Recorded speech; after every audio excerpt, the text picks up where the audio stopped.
কেউ মানে সবাই পায়, হয়তো একটু দেরিতে পায়। তোমার জন্য আল্লাহ এমন কিছু প্ল্যান করে রাখছে। আমার এরকম অনেক ফ্রেন্ড আছে যারা এখন ফ্রিল্যান্সিং করে, ওরা বিশ্ববিদ্যালয়ে পরীক্ষায় দেয় না, ফ্রিল্যান্সিং করে এখন কোটিপতি, এখন গাড়ি দিয়ে ঘুরে, আমি এখন গাড়ি চালাই না।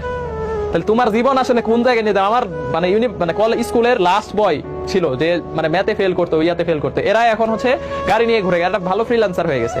বা হচ্ছে এরকম অনেকেই আছে যারা ফ্রিল্যান্সিং না, বাট হচ্ছে এরা বিজনেস করে। ধরো আমার এক ফ্রেন্ড আছে, আমি একদম সত্যি বলতেছি, ইটের ভাটা আছে, নিজে ইটের ভাটা বিজনেস করে, ও দেখাশোনা করতেছে, ওর পড়াশোনার মানে ও আমার চাইতে অনেক আগে আছে। যদি তুমি বলো যে হচ্ছে টাকা পয়সা আর্নিং, এগুলা যদি তুমি সফলতা বলো, সামাজিক ও এই দিক থেকে অনেক আগে আছে। এরকম অনেকে আছে যে ফার্ম করে, ফার্ম দেখাশোনা করে, অনেকে আছে নিজের ফ্যামিলি বিজনেস দেখাশোনা করে। তাহলে পড়াশোনা দিয়ে তোমরা কেন সবসময় নিজেকে জাজ করো যে আমি একটা পাবলিক বিশ্ববিদ্যালয়ে পাই নাই মানে আমার লাইফ শেষ?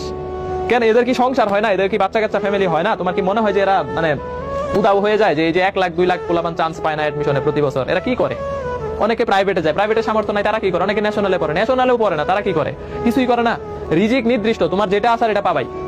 ঠিক আছে, শুকরিয়া আদায় করো, একদম মন খুলে অ্যাকসেপ্ট করো, দেখবা যে আল্লাহ তাআলা তোমাকে এই ধৈর্যের জন্য, এই শুকরিয়ার জন্য অনেক ভালো কিছু দিবে।